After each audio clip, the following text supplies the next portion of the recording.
Endzone. This week we have Coach Slates from Minerva with us as a guest with a big win last Friday night over Crestview with a score of 28-6. Coach Slates, we're going to go through the game. We're going to show some film, talk about what you're getting done over at Minerva, doing great things over there. But first, I wanted to point out, last year, the Minerva Lions lost 38-0 to Crestview, and this year they won 28-6. Fantastic, Coach. Congratulations. Thank you. Thank you. Appreciate it. So I know that in the preseason we talked about looking forward, okay? So I'm not going to talk much about the past because I know you're forward thinking, but I do want to point out for you and your fans, and you probably already know it, but last year Minerva scored a total of 36 points in the season, and you put 28 up with the wing T on Friday night. That's a fantastic job, Coach. Yeah. No, the kids have been bought into that, and they've trusted the process. And it's hard sometimes for skill guys to get on board with what we do offensively because it's so run dominated. But these guys have really understand. As Owen Schick has really understood that if he's blocking hard every single play, then some of those things will open up for him that we always talk about with our kids. And the better you block, the better those things open up. So he's done a fantastic job doing that.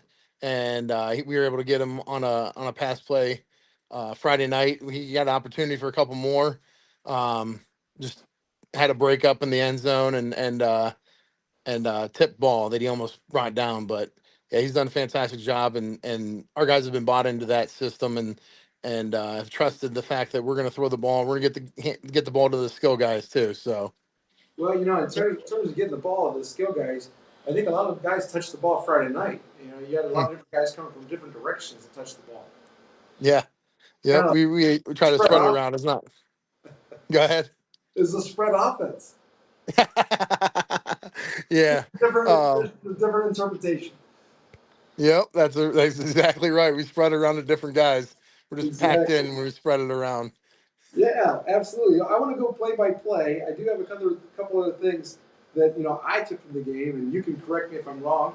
But ground control and clock control, typical of a wing T offense. Is that okay to call you a wing T offense? Yeah, for sure. Okay. So, ground control and clock control, I don't know what the exact stats were, but it seemed like you guys had most of that time in the game.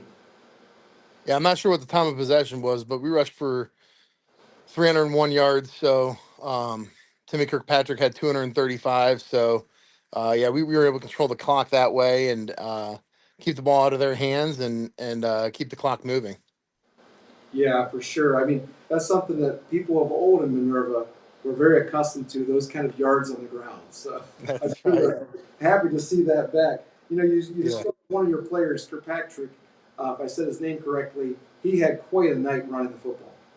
Yeah, he's done a fantastic job. Even in the week one game, I mean, he rushed for 137 yards last week. So he's almost at 400 yards already through 2 games. So he's done a really good job pouring the ball, and that has opened up because we have a really good skill kid with Nate Linkus running the ball as well on the outside. So if they try to focus too much on Nate getting on the outside, then they'll open up the inside stuff for Timmy to hit it right up the middle. So that's been pretty good for us. Well, you're speaking the nightmares as a defensive person that I've dealt with dealing with the weak T. So I get you. Focus on one thing and get slapped in the face with something else. Another guy that I noticed, and we're going to see him in some clips, is number 73, Aiden Reagan. Is that correct? How you say his name? Boy, he's all over the field defensively. Yeah, he does a really good job. He's an interior D lineman for us. He's done a great job for us on the defensive line. Yeah, we rotate some guys through in the other positions, but he's been sort of our mainstay at the interior, and then Caden Almasy is the mainstay on our outside at the end. So. Yeah, I noticed he was tracking down some screens, some outside run plays, getting off blocks, and just moving around. I don't know how big he is. How big is he, Coach? He's probably 5'11", 250 pounds, 260 pounds. He's bringing a load when he comes to the outside and tackles a receiver. Yeah. He's got a full head of steam. He's bringing some punch with him. Yes, absolutely. Absolutely. All right, so let's go through. We're going to go through some clips, Coach, and just go on. We got about 20 clips to go through, and a little film session with Coach Slates. Go ahead, Rob. We're going to pull up clip one here. We got a big gain here by number 3. One of the things I noticed about this play was just the fact of pushing the pile. And here we go.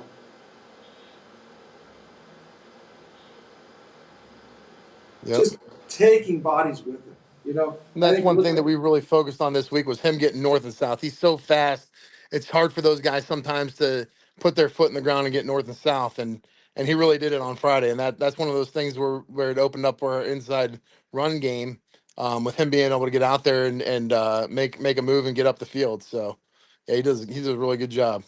Yeah, so moving to the next one, we're looking at who I was talking about. It's number 73 here, Aiden Reagan. And you're going to see him interior and just moving well, getting off blocks and making plays.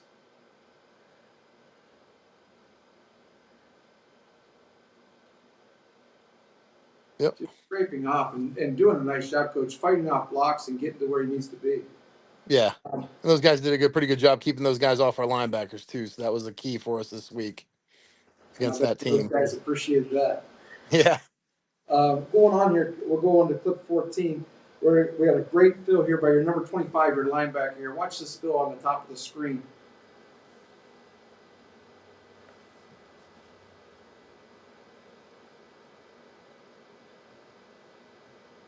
Yep. Those are the fits that you want, huh, Coach? Absolutely. See Yeah, when the big window. yeah, we moved our backers back a little bit to give them a little bit more room, and I felt like they were more confident with their run throughs this week, so that really helped those guys out. Yeah, definitely Getting to the looked ball. almost like he was on a blitz, but he knew his gap and he flew through there and made a play. Yep. Let's take a look at the gang tackling here, Coach. I noticed this throughout the game, a lot of gang tackling. So we'll take a look at this. Your film guy gives us a little bit of lead time here. Yeah. Or is that just the huddle? That's a huddle. Yeah. Okay. Yeah. That was the biggest thing. We had 8, 9, 10 guys around the ball every single tackle, so that was good for us to see. I noticed that Something we really focused on practice. getting to the football, gang tackling. Good Yep. things happen when you do that. Yep. For sure. Moving on here, Rob, we'll go on to the next one. We're going to see number 73. Again, this is one of the plays I was talking about where he tracks down, I think it's a stay pass here, to the stacked receiver. And here he comes from the defensive line. Yep. Rootin' tootin'. And that's the biggest thing. Having our strong safety there, he was playing point on that guy and forcing the ball back inside. We just always tell him like, hey, there's going to be some help inside. If you set the edge, we'll have help coming from the inside. So that was a key for us, and they did a really good job of doing that this past week. Oh, yeah, that forced it right back inside. And that receiver, that is not what you sign up for when you're a receiver, is that defensive lineman track you down. Yeah. Take a look here at the next clip. We got number 12. So here we go with Kirkpatrick and many of his highlights. This is one of the, a long run here coming out of the middle of the backfield.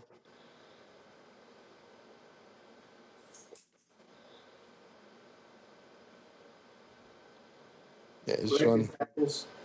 Yep. And outrunning the camera. Yeah, no, and he's freaking ran in the 4x2 in the state tournament for track, and he gets freaking caught from behind. I was giving him crap on film on Saturday for that. Oh, you let him know about that, huh? That's good. That's good stuff. Well, he wasn't done for the night, so he kept finding a way. But in the next one here, the next clip, we got a 9-yard touchdown run here by 13. Who's 13, Coach? We don't have a 13. Oh, I'm sorry. Maybe my type error here. Well, you'll see the guy. This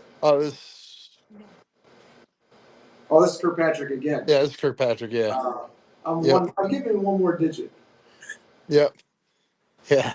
No unlucky 13. Yeah, Timmy ran that one in. So yeah, our next play coming up here shows a little bit of your trickery. Okay, I think what do we call this here, Coach? Yeah, this is a tailback pass. Double pass here. Yep. Off our jet, and you see their corner just put his hands up because he he let a guy go. So That's and that almost was that unfair. goes back to him being able to block for us so often and so well throughout the course of the game. That's one of those things that opened up for us. We saw them coming down to play the run when we were handed off to Linkus, and um, we said, "Hey, let's cue it up." So Yeah, I mean, you couldn't even tell he was dropping to throw that ball. That was very hard to decipher, and yeah, almost unfair when you're doing all those things to the wing T, and then to use yeah, that guy to throw the ball is. yep.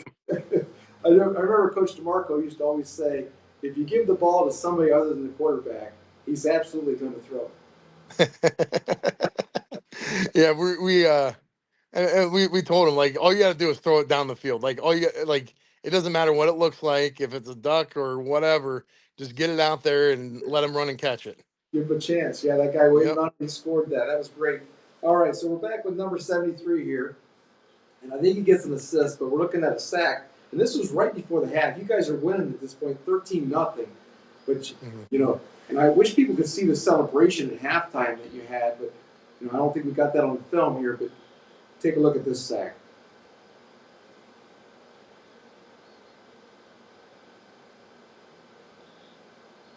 Yeah. How many tackles did he end up having? Do you know?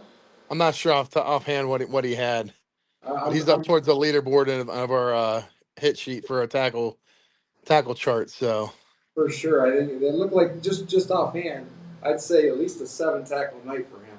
yeah. Could be Yep. wrong. All right, moving on. So let's just kind of pause here for a second, Rob. Can we pause this one as we go into the second half? So now you're coming into coming back out. Crestwood gets the ball, and we're going to show what we got here. Defense, a lot of tackles for a loss Friday night. This is just another one. Yep. I'd like to know this as a defensive guy. I'd like to know how many tackles for a loss you had too. That was a nice job. Yeah. Yeah. That was good. Yeah, Yeah. and number 3 stayed home, which was real good because they faked the reverse on that, Uh, and we were able to make the tackle, but we also showed them that we were going to stay home for that reverse, so they weren't going to be able to run that again later on against us. So they wanted to see if we were going to hold back there, and our corner did a really good job staying home and be ready for that reverse. Good sound defense. As we move on here, we got this next play I just love because of the fact of pushing the pile. As you watch this, I mean, you guys are grinding it out in the second half, and this is going to be, I think, a carry for about 6 yards of pile. Oh, nope, Yeah. this is a good clip. That's all right. That's a good clip too. Yeah. And Moving on here, we'll go to first. it's funny because our tailback, number 3, he was telling us, he come over the sideline and just kept on telling us to run the one play where he was a blocker on because he knew it was working. So he's just keep running it, keep running. I'll block. I'm blocking. I'm blocking. So that Yeah, was good to see. that's the They weren't mentality concerned we about want. themselves. Absolutely. All right, Rob, we'll move on to the next clip. We got a lot of good stuff to show. All right, here we are on offense again. 3rd and 3. Yep. Breaking a nice run. Now, what do we got going on there, Coach? Yeah, I mean that was the same play. We were running the down play, and we were running it with success. So we just kept on running it into our bench, and you know how it is. You run into your bench, and when you got young guys, inexperienced guys, you just want to keep it close and close to your side, so they feel confident. And if they have questions, we're right there, so we can scream out there to the field for them if they need to. Absolutely. All right, Rob, we're going to keep running the film. We're going to see this kick here. Yep. Good stuff, Coach. We're going to Yeah, keep that was going, Rob. important because we missed an extra point earlier in the game, and we were up 13-6 at that point, and that put us up to 16, or we were up 13-8 at that point, and that put us up 2 scores. Right. So that was a really important play in the game. Yeah, I mean, this game was, you guys dominated the game in a lot of ways, but the score was still one of those Mhm. situations where it was a one-score game. Yep. And getting that kick's huge. All right, Yeah. Rob, let's move on to the next clip. This is a big third down stop, Coach, and I know that the next play they throw it an incomplete pass, but it sets it up with this for you to get the ball back Yeah. again, a one-score game. Yep. You guys setting the edge, keeping them inside. They want to run to the sideline. We just force them out of bounds. So, yeah, we got guys coming from the inside. There was no cutback, no seam open for them to run. So our corner does good job setting the edge there. Absolutely, which set up the ball to get back in your hands, and then here we Yep. go with Kirkpatrick again. Mm-hmm. Getting caught from behind again is what you're saying. Well, he might have been tired, Coach. He was running a lot. Yep. Yep. There he goes. He busted through I that one. run through tackles. I mean, that could have. We just. I told him, like, we have to get a first down here. Like, we have to do that. We have to be able to run this out, and he was able to break it through and get down, and we were able to put another one in there. Yeah, and then you have this plow. I think our next clip is going to be the goal line play here with the 1 yard run. Yep. As he went out right at the 1, and I think you give him the ball again, don't you? Yeah. Just run our wedge play. There you go. Finish the drive, and then Yep. of course, as the game ends, you know, credit to Crestwood, they keep swinging. And Mm-hmm. at the end of the game here, they're throwing a long bomb, and you're able to get an interception. And as the people are watching this, the celebration of the Minerva sidelines was exciting to see at the end of this. Yeah. Pretty much this finished the game. Yeah.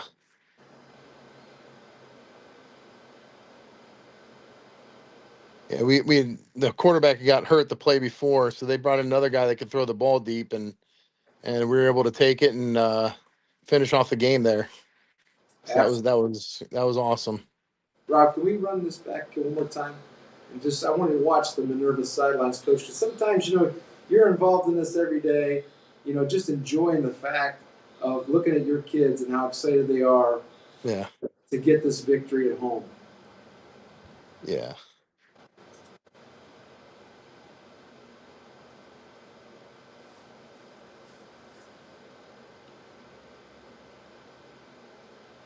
Yep. That's exciting. That was good. Yeah. And Yeah. that's The kids all. were all sorts of excited. So that was a quality team. They were a good team.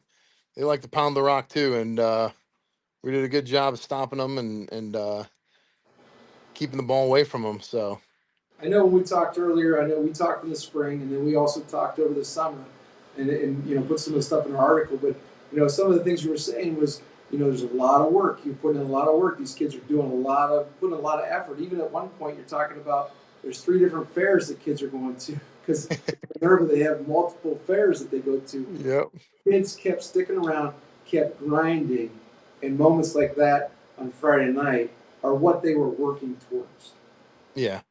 Yeah, and that's what I told him. Like, this isn't going to be easy, but it makes it so much better when you have that experience on a Friday night.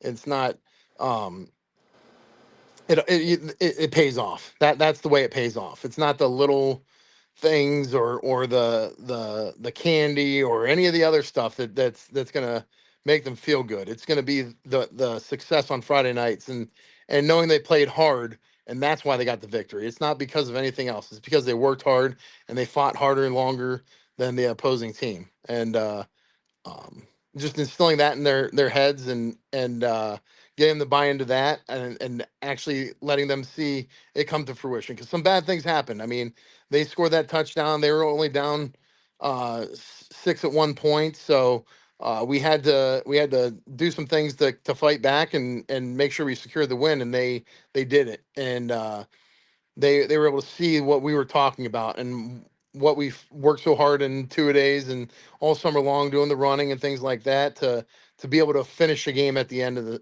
the game. So that was good to see. Yeah, great to see, Coach. I'm extremely happy for you. I know how hard you've been working. I know that you've been grinding since the day you Yep. got hired. I know that you had talked a lot about the support of your administration down there, how they were all behind you, the direction of Yeah. everybody's direction in Minerva was heading to this spot.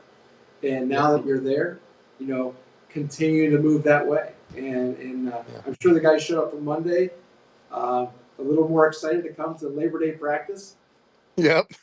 It's always a Yeah, little no, tough. it's good. It's a worrisome when you haven't had much success, and you have some success early in the season against a team that on paper, that people say we shouldn't have beat, and they come out on top, and how are they going to react on Monday? Are they going to be level headed? Are they going to be ready to go? Are they going to be focused? And they did a fantastic job. And I told them after the game on Friday, it was the same message I gave them the week before, and we got beat 35-0. I'm done with this team. Now we're moving to the next team. Like I told him Friday night, my concern is Springfield now. It's not. I'm done with Crestwood. That game is over with. We can't do anything about that. It's not going to help us this week, and we just got to maintain that focus on the next play, the next day, and the next team. So our kids have come focused, and they're hungry now. And when you haven't had success and they get a taste of it, they want that feeling again. So it's motivated them to practice better this week. So that's been good. That's great to hear, Coach. That's you do this. You're trying to do all the good things and establish all the morals and the character in the guys, and to be able to have the icing on the cake with a victory and a sound victory like that, and moving a program forward. And I know that's been a thematic of the things that you've said is moving forward, looking forward, and just what you were just saying there. Last Friday's over. It's great to put that in our backpack, but we're looking forward to next week. Yeah, I told him enjoy it tonight, enjoy it tomorrow. Got to come Monday ready to go. Fantastic, Coach. Well, hey, we wish you the best of luck the rest of the season. Stay healthy, have fun, keep racking up those yards in the ground, eating clock, and playing that swarming defense. I appreciate it. That's what we're gonna do. Awesome. Well, thanks for joining us tonight on the View from the End Zone on YSN Live. Coach, good luck and have a great week.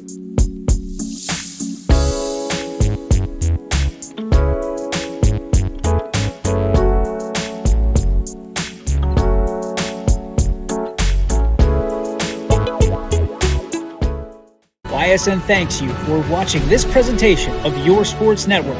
For stories, stats, and more, go to ysnlive.com.